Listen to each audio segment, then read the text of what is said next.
Oh my gosh, you guys. Welcome to another episode of I'm Super Excited with Rory James. This is our 399th episode of the podcast. Still going. Big 400 next week. And today we have a guest who's been on before, who is always such a delight. I'm so excited to have her back. She is a hilarious comedian and a really great person. Please welcome back to the show, Emily Kirk. Thank you so much for having me. Oh my God, I'm so glad to be back. How are you? I'm good. I haven't seen you in a while. Yeah. Oh my God. You moved recently, and I'm Yes. getting a view of your home. It looks amazing. Thank you. It's really coming along. I should have planned better on where I wanted to put this, but I was like, you know what? They need to see the wig tree. They need to see just some of my pop culture stuff. The kitchen isn't really anything yet, but Well, I always say, like, when people move and they want like everything to like be like it's supposed to be right away, I feel like it takes at least a year to like settle into a new home. absolutely, especially because I haven't like taken up this much space. Like I was lucky, and like my ex who I lived with was very cool about like letting me have my wig tree and like all this stuff everywhere. But when it's truly just your space and you're like, wow, it's like Sims in real life. Like I really can put anything wherever I want. Like I don't have a dining room table yet, but I'm not worried about that because the wig tree took priority. Like there were just Okay, the wig tree has to take priority, and I wasn't gonna let you casually mention the wig tree without me immediately clocking that it's gonna be the episode title. We already know that, and Oh, I just thank want God. whenever I'm like looking, I'm writing, I'm taking notes. I'm not being rude and distracted, so just know that Okay, I didn't take it that way. but so I can totally relate so much because when you're used to living with somebody, it's like sort of like agreed upon decor and some of their shit that you don't love, you just put up with, and they put up with some of your stuff, and then I remember like when I first started living alone, like I was very not even aware of how quirky my interior design instincts are, and just like shit, and like roommates would say it like along the way, like, really, do we need this on the walls? And I'm like, it looks great. Like I am not one of those gay people who has like an eye for interior design. I like weird shit that I like, and Yeah. so as a result, my home feels very much like me, but like when I'll have a guy over or somebody new over who like doesn't necessarily know all of my personality yet, sometimes it's very jarring for people, and I just had to accept, like, I live in Pee-wee's Playhouse. Oh, I Like, love that's that. just what it I is. can't wait to see your place someday. But yours looks very clean as well. And yeah, so like tell me about the experience of the move that you've just had, and it's obviously like a big moment in your life, and how's it feeling? Oh my God, it's feeling really great. I've also just been, knock on all the wood, I've been so lucky and grateful to the friends who've like come through to help me with little bits and pieces. Like when I first got in the space, I basically had no furniture. I had my air mattress and just my things, like a lot of tchotchkes, books, like stuff that you can't sit on. So and almost immediately, whenever I moved into my spot, a friend had posted on Facebook, I'm getting ready to move to San Francisco. I have shelves, a desk, Oh, and that's great. all these things. And he said pretty much, it was a friend that I had done a movie with years ago, so it was cool reconnecting with him. But he said, as long as you can come get it, then, Oh, that's awesome. which was like, oh my God. So I got 3 shelves, this desk that I'm using, and then also this really cool ornate, like, antique chair that I call like my queen throne. It's in my bedroom. Kind of looks like a cuck chair, but that's not what it is. I realized when I put it in there, I was like, this looks a little weird. But I'll style it and figure it out. But and What then is the how does one identify a cuck chair? well, I just remember somebody talking about like when you go to a hotel and there's always that one chair that's by Oh, the bed, and it's like, who's that chair for? oh, that's so interesting. I totally see it now. And I was like, oh shit, has that chair been there for that all the time? They were just picking up on it. 'Cause I'm such a naive, innocent young girl. I wouldn't know of such things. But I was really proud of myself because I don't have a vehicle to transport that stuff. So I had reached out on Instagram, was like, anybody have a truck I could borrow? And of course, the people who had a truck, I ended up finding out after the fact. But long story short, I went to Home Depot and I rented a truck, and I have never felt so butch in my life. Home Depot is pretty butch. I As is a truck. I hadn't driven I maybe drove a truck once or twice in Indiana, but I don't really, like, unless it was a friend's truck, I had no reason to be driving a truck. So I was very proud of myself for doing that. And then I had a friend who helped me move those shelves. And then every other piece that I found, like tables, well, except for the chair and the couch my mom mailed to me, which as a birthday gift, which was nice. I mean, I had to put them together, but like I said, I'm entering a butch era because I built I love it. built my chair. I built a chest of drawers, which was the hardest thing. So I'm feeling quite strong and capable. Those things will do wonders for your self-image because I always love, like, I enjoy putting together furniture because it makes me feel butch, like it makes me feel manly. And one of the compliments my dad gave me that I always remember and I always liked was that I am, quote, a competent assembler.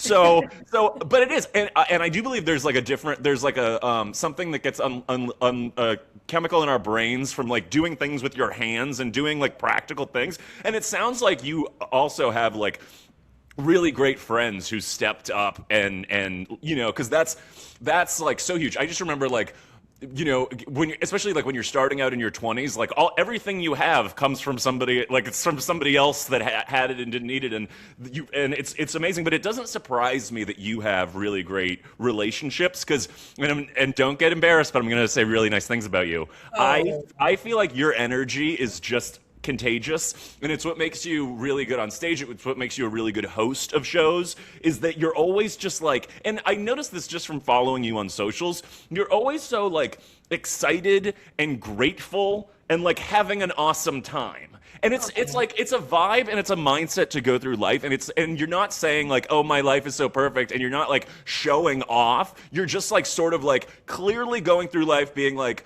remembering to stop and say, wait, isn't this awesome? Which it's so easy to get bogged down by like the shitty things in the world to forget to do that. But I do think that and people deal with, it's not always easy to be a silver linings person, and I'm that way too. And I had to learn like, oh wait, I have to let people be sad sometimes instead of like being always like the look on the bright side person. But I see it in you because I'm like, your energy is sort of like, I'm like, that's what I want to be around, and I think that's probably why you have a lot of friends, and you also run a successful show, and I want to talk about your other show, but I think, and so I think that's like a huge key to success, and I hope you never lose that. Thank you so much. That really means a lot because, I mean, you said that you relate to it is finding a tricky balance because you don't want to be the toxic positive. Right.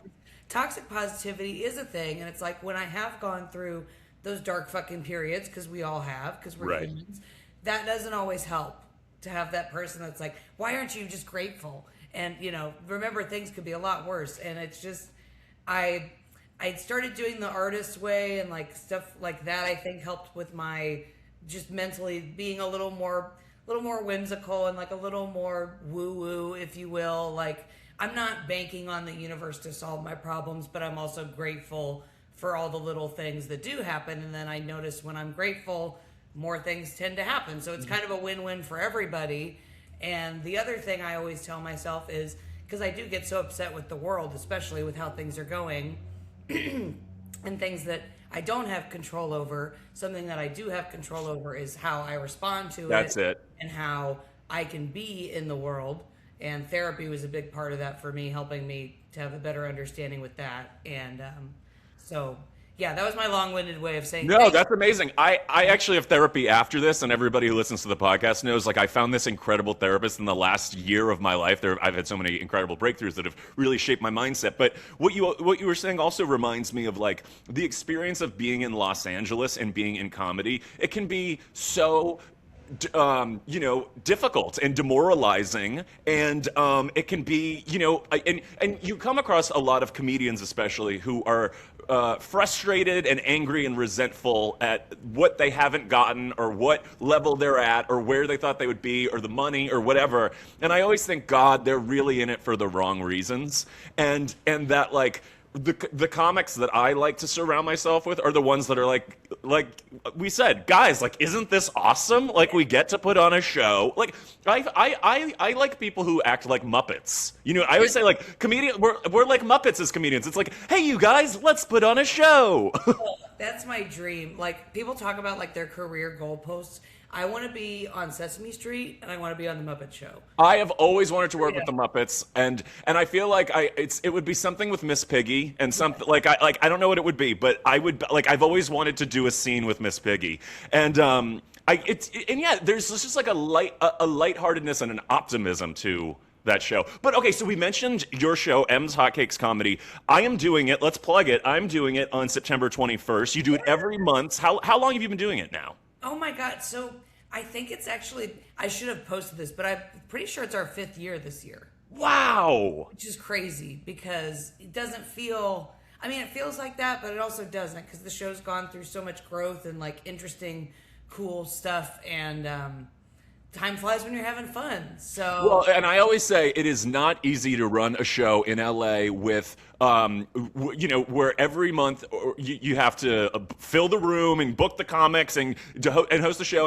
And I've done your show before, and I'm so excited to do it again. And it's like I am acutely aware of what that grind is like. And you make it look easy, you make it look fun, and I think part of building a show and building out an audience for a show, and you do it at the Oaks Tavern here in Sherman Oaks, is that when the vibe is good, people want to come back. And then it becomes part of their like, oh, I go to that every month, you know, like, and so, but congratulations on 5 years. That's awesome. Thank you. And I sincerely appreciate you saying that because I think I talked about it the last time I was on your show. One of my goals, obviously, I want the audience to want to come back and do the show, but I also want the comedians to really enjoy doing the show.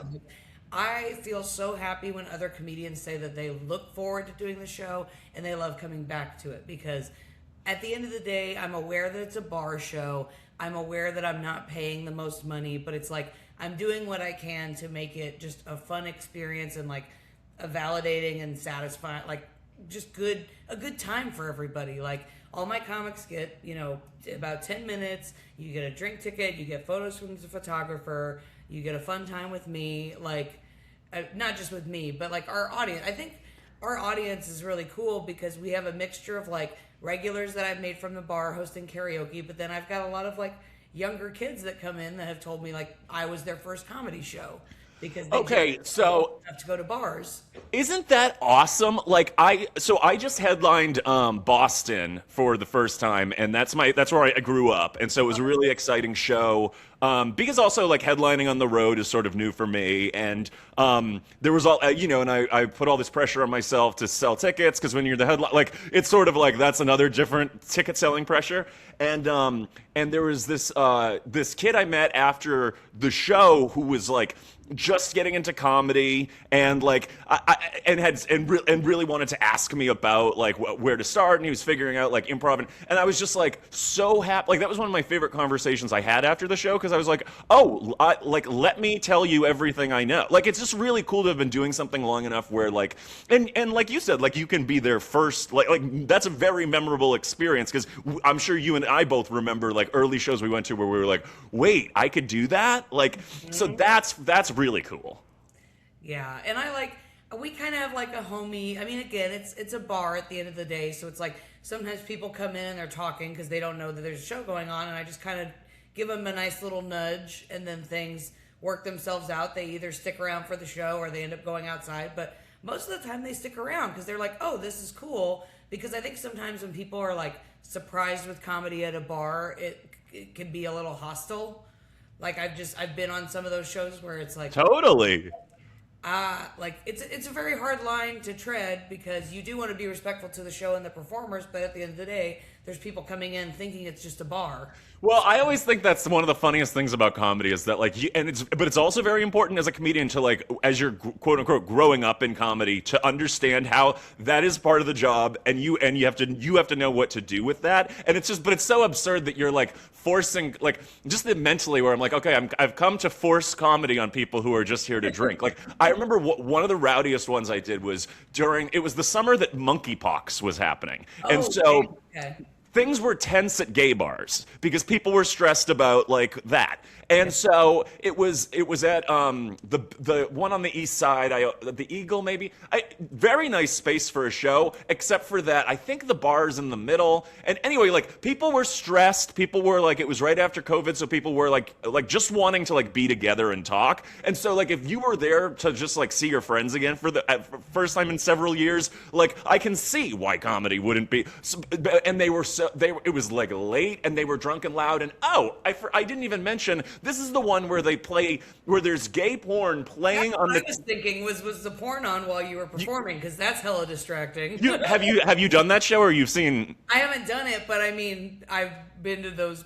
You're aware, yes, you're aware that was. And there are like I have these funny pictures of myself like doing my act as though there isn't dick sucking going on right there, but it's also like.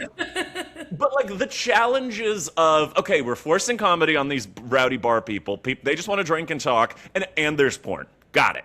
But that was when I remembered that my loud voice and sort of like my Bostonness can be used to corral a crowd, because nobody's can be louder. Like nobody's voice is going to be louder than me, and it just like it hits the wall really hard. So like I just sort of had to like assert dominance in the room in a weird way. Now, what I want to say about what I love that you do is that, like, as a comic, like, I never feel like I understand, like, if I'm on stage, it's my job to deal with whatever's going on in the crowd. And so when you piped it, when I was dealing with somebody and who was just being loud, I don't even think they were trying to heckle, and you piped in over the mic, I was like, oh, it's lovely that somebody else is doing it for me. It's like, it's you know what it feels like? It's probably what it's like if somebody, like, opens a door for you, or, like, just, like, a courtesy that I'm not like, expecting. And so that is one of the reasons why I think you're such a good host.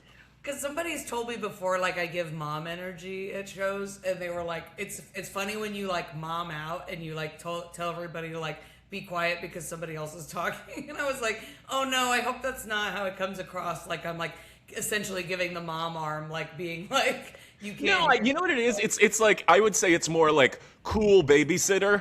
Or like it's like, hey kids, we're having a good time here. Like, but let's act your age or whatever. But okay, so interesting. Let's talk about mom energy, because you're also a very multifaceted person. We learned that the last time you were on the podcast. And another thing that I think you and I have in common, besides our positivity, is we are both comedians who don't mind taking a sexy pic. We like taking sexy pics. Thank you. I'm like getting back into that era because I feel like.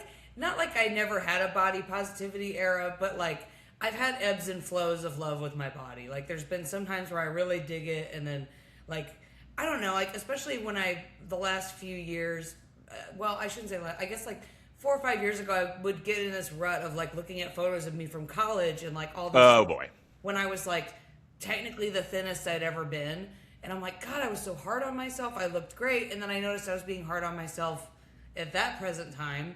And I don't know if it's getting older and just kind of not giving as much of a fuck anymore, but I'm just like really feeling myself right now. And I'm like, if people don't want to look at it, they don't have to.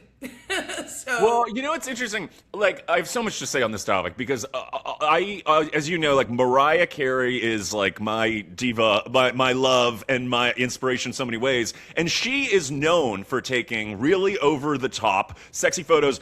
And she got that from being raised by gay uncles who were always encouraging of her to be like, be a diva, perform, like, be dramatic, like, and she would do photo shoots with them, and that's how she learned how to pose. And then what I learned from watching her, obviously I'm doing a different version of it, but I just got back from Miami, where I shot with this incredible photographer, Dmitry Zaitov, and I had such a good photo shoot experience. It was like, I headlined in Boston, I went to DC, and then I did Miami for the shoot. And it was sort of like a weird, like, I'm going to go to Miami for the shoot, but I was like, I knew I wanted it to be in Miami. I have a special relationship with Miami. And I had a vision in my mind that was largely inspired by Mariah's work with this photographer, David LaChapelle. And it's just her loudest, you know that? You know him? Yeah, I mean, you have? As much as you, but I'm like aware. Yeah. So then you know exactly what I'm talking about. And I was just like, I want that energy, like where it's just like unapologetic, like kind of like what's the word, campy. You know what I mean? Like kind of like ridiculous. And we shot, and they made me feel like such a star. And then afterwards, I was like, and I was, while we were shooting, I was like reflecting on, I was like, wow, I'm so much more comfortable in front of the camera than I used to be. And shocking that that's why the photos turn out better. And there is a confidence that comes with getting older. I think you're right because do you know the artist Somber? He's kind of new. Yeah. So he has this song that's really popular right now about it's like I like you but my body isn't ready, and it's all about his body dysmorphia. And I was joking with somebody who works with him, who I'm friends with, about how like that's such an adorable, important song for like 20-year-olds to have and for him to talk about and his audience to have. Because, first of all, boys didn't talk about that when I was that age. But also, I was reflecting on like, that's the 20-year-old mindset, but like the mid to late 30s mindset, the song is like, I like you and this is what my fucking body looks like and you're gonna like it and take it. Yeah. Either you're cool or you're not. Yes.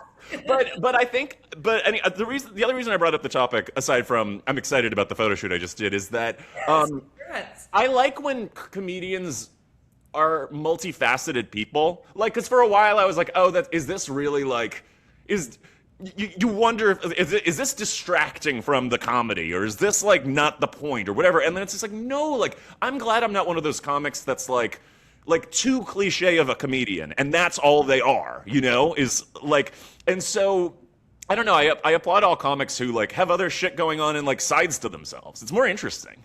Thank you. Yeah, and I feel the same about you. I think you're so fun to watch on social media, and I'm really excited for the photos.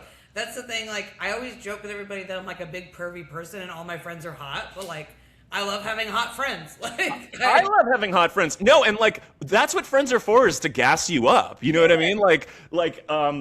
I'm just writing down, I love having hot friends.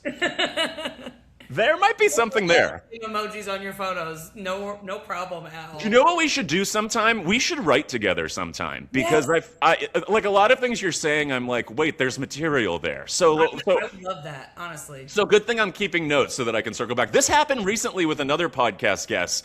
Caleb Zarang was on, and we actually did a writing session on the podcast, which was interesting. Yeah, and so, but it's funny whenever I meet comics where I'm like, oh wait, we're starting to riff, like let's make time to do it.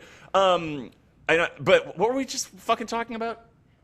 You love having hot friends. In your body, and then like Somber, and how he's young and we're older, and like having that confidence as you age. Well, I think this is the next thing goes well into the next thing I wanted to ask you about, because so you do the Hotcakes comedy show, which is like how many comedians each time?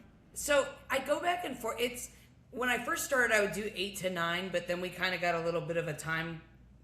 They're wanting karaoke to start a little more punctual, so now it's like a little more to my discretion that as long as we're ending at a certain time. So there's some shows where I'll book more comedians and I'll just do a little less time because I want to have a fuller stack. So on those shows, I might have like 8 people. The Pride show, I had 9 because I was like, this is a super stack. Like, I want to have a lot of people. So I just purposely didn't do as much time for that one.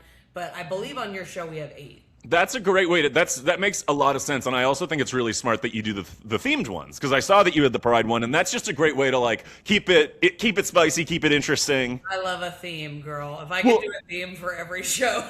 Well, and then so that's perfect, because let's talk about, you did a show that had a theme that was outside of Hotcakes, and I wanted to ask you about it. It's called Deep in the Deep, and it was tell us what it was. Okay, so I can send you a private link if you're really interested. Oh my gosh. So this was a dry run because I wasn't sure how it was going to go. It was a dry run of I've been calling it a one-woman show special because I wasn't quite sure how to categorize it, but it chronicled my parasocial relationship with Johnny Depp growing up. So it's called Deep in the Depp. Oh, okay, got it. And it was basically me opening not just my rib cage and my heart, but also my journals to share my fan fictions. All of my weird, embarrassing, just how I was so obsessed with this celebrity that I didn't obviously know because he's a celebrity, and just why do we have these parasocial relationships and how do they affect us? How do they make us into the people that we are?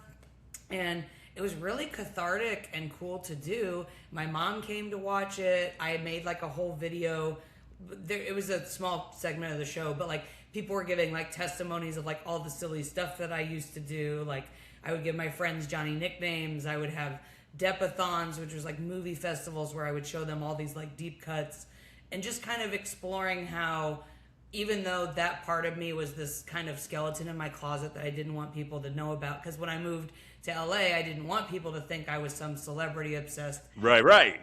Because I want to be doing that work. Right. Movies. I'm not a fan. I'm a star. Damn it. Yeah, and so I, for a long time I was like, well, I don't know if this is gonna work or not, but I figured I could try it at the bar, and if it does well, then I'd like to put it together as a real show and try to do it for a Fringe festival. And so I had a really, really good reception to it. I mean, for a first run, I got a lot of people gave me a standing ovation at the end. Which Oh my gosh.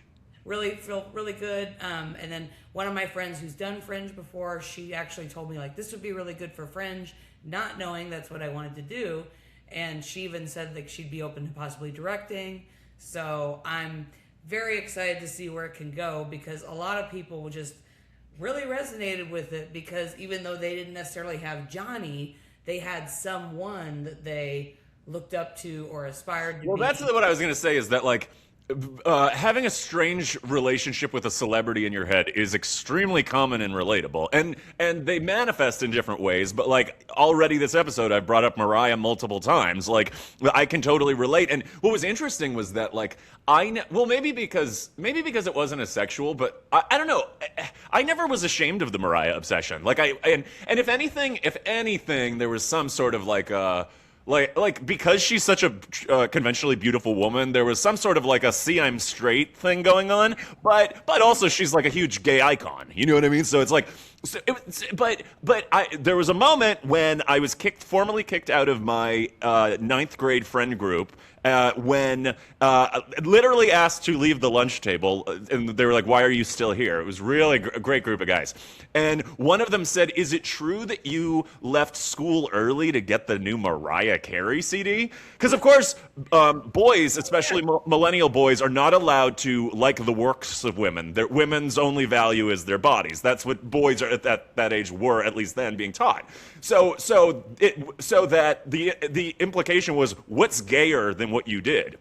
And what I said was, of course I left school early to get the new Mariah Carey CD. Why didn't you guys? Like, it was just like, it didn't make any sense to me. And then at that time, she was going, like, that was like right after Glitter, and she, like, the public had turned against her, and she was super underrated. And I just remember thinking, I feel like people aren't understanding how great Mariah and I are. And if she's not fitting in and I'm not fitting in, then everyone's dumb. Yeah. And so it could in many ways look like I am a completely deranged, insane person, and who's way too obsessed with Mariah. But I think it's an actually really functional relationship, and she's somebody who like has taught me work ethic and like and we have a sexy picture together that's on my wall. Like and that was before fucking AI could do that. So I think you're mining on such a rich topic. I would love to either watch the tape of it or see it when it for Fringe, whichever version you would want me to see. But so was it? Were you hoping it would go well and then it went really well? It sounds like. So, yeah, I started talking about it with my artist group that I've been doing the artist way with. It's me and my friend Kitty, who we've known each other since high school. We worked at the movie theater together. She's the one who got us together. It's me, her, and then our friend Carolina, who's in Hungary. And so we always try to stay, like, inspired, and we meet every week and talk about stuff we're working on. And I had brought it up about a year ago saying, like, I really feel like I need to do something with this Johnny era of my life, because every time I go home, like, I'm trying to slowly get rid of stuff to, like, make my mom's house not have so much. I've done the same. Yep.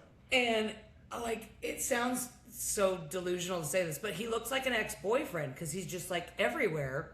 And he's on your shirt right now. I was like, Rory might bring up the show, so I'll be good. Smart promo. You're a good marketer. I'm minored in marketing. So. I'm not a dumb blonde. No, you aren't. And so I said, I feel like I need to do something with this, like, because even though he doesn't know it, he was a big part of my life, and he's, just what are these things that he, like, woke up in me, or he made me think about. And I thought about, I mean, not just lusting after him, that's an obvious thing, but like just opening me up to so many different movies. Like my favorite movie of all time is Ed Wood, which is, you know, I don't know if you've seen it, but I think it's one of Tim Burton's it's probably the best thing he's done in my opinion, like strongest work. But also the idea of this director who's not only different, but he's got like his ragtag team of friends who help him make movies that everybody thinks are terrible. And just seeing how you don't have to fit in. And then with Johnny, he was from Kentucky and I'm from Indiana. Oh, that's right. Indiana, which is like at the end of the state. So Kentucky's right there. So it's like literally right there. So like I made a joke, you know, like I was right on top of him. Or like I was hoping that I'd be right on top of him. Something like that. And also just things about like how he didn't mind playing queer characters or how he didn't mind playing with like gender roles and gender fluidity and things. And I mentioned in the show that I think that kind of helped me understand that I might be a little more queer too, because my doorway into that was like, well, he plays gay, I could play gay, like I could do that. And then I was like, oh, actually I'd probably be okay with not just playing gay. Like, oh my God, that's so funny. Wait, what movie was he gay in? He was gay in, let's see, Before Night Falls. He plays a closeted, well, he plays two roles in that. He plays like a closeted army, I'm trying to remember, he's like a soldier guy. And hot. Sexually harassed. He's really fucked up in it. It's to young Javier Bardem. I'll send you the movie. Oh, wow. It's actually it's a really good film. And then the other character he plays, I can't remember. I think she's supposed to be a trans woman. She basically like smuggles things out for the prisoners. So she helps smuggle out these like writing pages that Javier Bardem is writing. Oh, wow. Yeah, it's really powerful. It's the two Johnny Depp movies that I saw a lot when I was a kid were Edward Scissorhands and What's Eating Gilbert Grape. He is so hot in What's Eating Gilbert Grape, and he's having an affair with the lady next door, or the mom. Yeah. Oh my God, it's Mary Steenburgen. Oh my God, I didn't even realize. Have an affair. She's adorable. Like, it's so funny. When I was younger, I didn't get it. I was like, why is he like with her? Like, I just didn't understand the appeal. And then I got older, and I think she's just cute as a button. I totally. There's also something about men who like older women that I'm like, rock on. Like, yeah, I might be confident. right in a cougar era right now. I don't know. I encourage it. But yeah, it's so interesting. You know, like, because on the surface, celebrity obsession can sound like, at best, like, weird, and at worst, like, pathological. But like, you know, for example, like you brought up fan fiction, and I remember like when I first heard of fan fiction and being like, people got to get a life. Like what is the joy in that? And then I stumble upon, and this was like early days, but I stumble upon a fan fiction where Justin and JC from NSYNC hook up, and I was like, I think I get it. And so Slash was it was Johnny and Orlando Bloom's character in Pirates of the Caribbean. Oh dear. Slash meant, and I was like, oh, I need to read more of these. I'm gonna need more of this. That's funny that you worded it that way, because I've told the story before on here, but when I always attribute my sexual awakening to Justin Timberlake's 2003 Rolling Stone cover, "I Shut by Her Brits," and I didn't know I was gay at all. I wasn't pushing it away, but I just remember thinking, I'm looking at this for way too long, and I would like to look at it for some more. Early signs. But, you know, it's so interesting. So celebrities can unlock that. Celebrities can, like, trigger a lot of personal development, because as that's going on, I have Mariah, who's, like, the champion of the gay people, not ostracizing them, telling them to come closer, and that, you know, writing songs about how, like, you're like, as an outsider, you're okay, and trust yourself. So it's like, sometimes they provide the reinforcement or the exposure that you don't have locally. That's like really the catalyst for a lot of awesome stuff. That was part of what I talked about in the show too, because like I tried to like really set the scene, and I was like, this is Indiana in 2003. This is what men's fashion right. Like, these were the guys I was working with. I was like, I just kind of thought I wasn't gonna find anybody, because the guys I had to pick from were like farmer guys, sporty guys, skater boys, and it just was, I was like, I guess I'm gonna be alone, because at that point I didn't realize I was into girls, so I was like, I guess I just won't have anybody. So that it was so much easier for me to just like glom on some celebrity that I really Who's can't, beautiful. yeah, like I can't lose, and he's this outcast weirdo.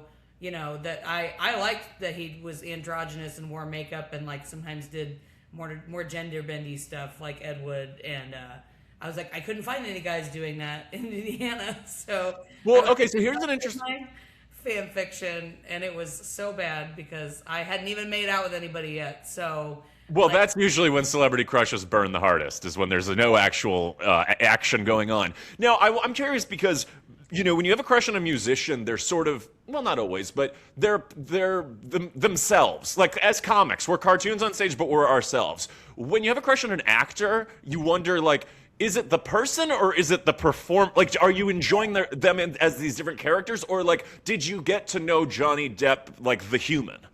So I think the characters was the most alluring part because he felt like I feel like I can enjoy Tom Cruise, but I know it's going to be Tom Cruise in most roles. Like I'm going to see him, but Johnny, especially in that era, that like golden era from like the '90s to like early 2000s, he was really just like not giving a fuck and And doing. morphing. And it was it was like very chameleon, like a Jimmy Cagney kind of thing. Like one time he'd be this, and then he'd be this, and so not all the movies were hits, but I knew every time it was at least him making a big choice. So it would be like, oh, I didn't think I could be into a guy like that, but maybe I could be because this character's interesting. But then I also wanted to learn more about him, so I would read all the biographies and stuff. And I've always been attracted to people that are misfits or like people that don't fit in. And like his books talked about, I mean, he didn't write one, but what people would talk about was like his mom would want to move a lot, so he had a hard time making friends. And then he also was a big romantic, so that's why he would get engaged so much. I was like, oh my God, he says he's a Gemini, I'm a Cancer. I don't know if that would even work, but I don't know. He just seemed like he just thought so different than the guys that I was around. My dad didn't like him, so maybe there was like a rebellious because this was also around the time that Johnny got in some hot water because he talked about like George W. Bush being a bad president and how our country was like a dumb puppy and we had big teeth and we needed to be careful because we could hurt ourselves or like hurt other people. And my dad would say stuff like, well, that's, he's being a traitor and in certain days he'd be hung for that. So there was a point I was like hiding my movies so my dad would, Oh, God. My parents were divorced, so when I'd go over to my dad's house, I'd like sneak movies to watch whenever people were in bed. But what's so funny too is that a hot guy saying something like that to me just becomes 100 times hotter. Like a hot guy with like a backbone for like justice in the world and like who's not afraid to like say the thing, like call out shit and like get shit for it. Like that's so. My next question is, flash forward to today.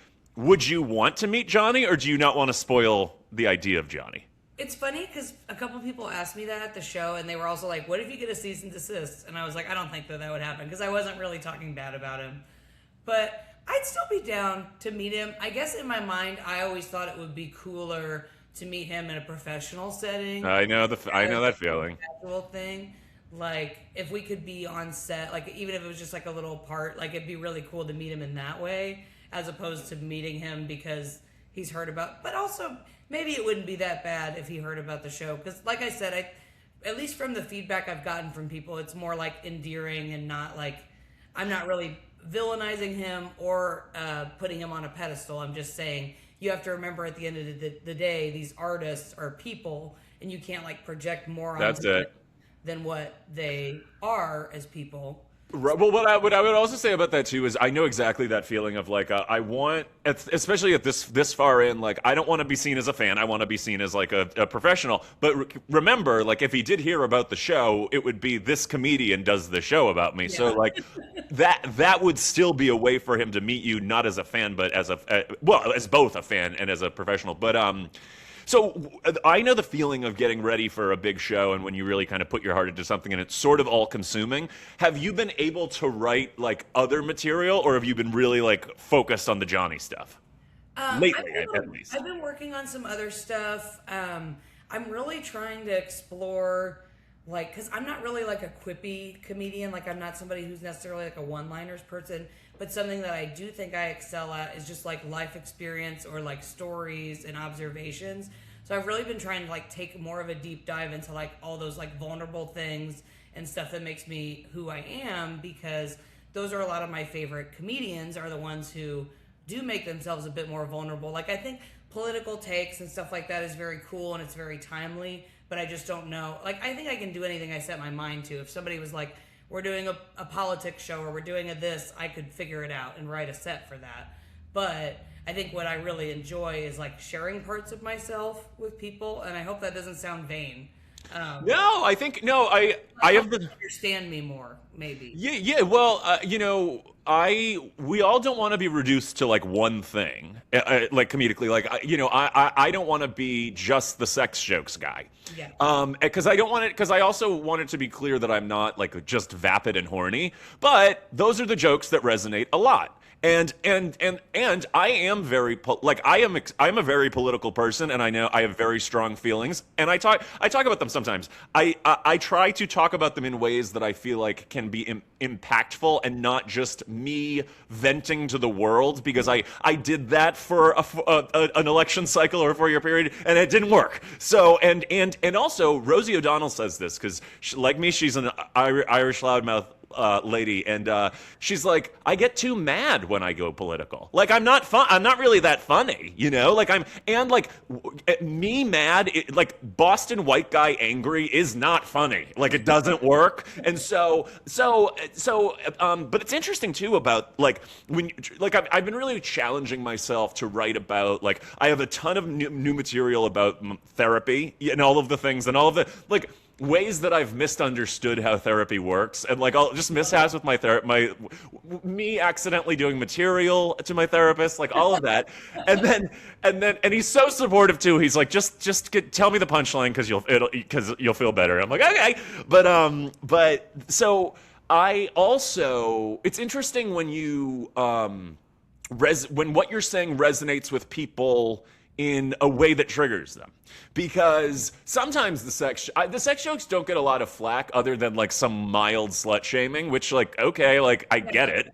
But I have a new joke that I tried to categorize as a smart sex joke, and it's currently, my comment section is on fire right now, and mostly positive, but some people are really triggered. And the joke is about how this guy I'd been hooking up with, we were making plans, and he was like, oh, by the way, I have a boyfriend now, but we're open, so whatever. And I was like, oh, okay. But I was like, that's so weird. Like, for so long I was like, oh, I thought he just didn't want a relationship, and so the joke was, I was like, oh, I didn't even get to audition for that part. Like, we're like, of a job that I was clearly already doing. And then, to make it interesting, I said, is this what it feels like to not be a white man in any career field? Because it's about like feeling like, wait, but like something happens in that joke that some people are like, you should have known. What were you doing? You're trash.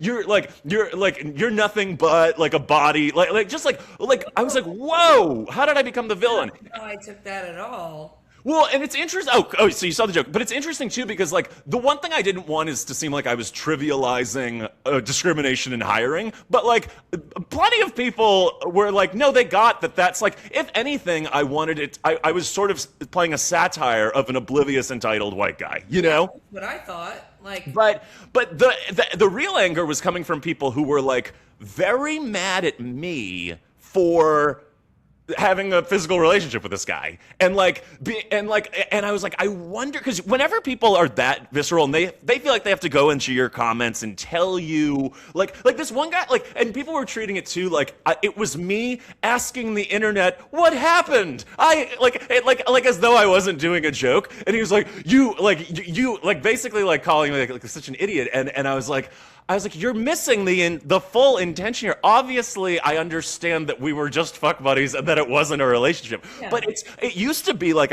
you feel like you have to defend yourself, and it's such a and then I was like, you got to stay out of the comments when people are acting crazy because it's not engaging is not worth it. But engaging with the comments is what is encouraged to drive engagement on the post. So I'm like, they're putting us in a really interesting position to face this stuff. But because I've been dealing with it for a long time now, it's like I know that like the interesting part of it is the psychology of like, which part of this is making them feel a certain way. It's that to me is so interesting, is when something gets a strong response, is like fleshing out why.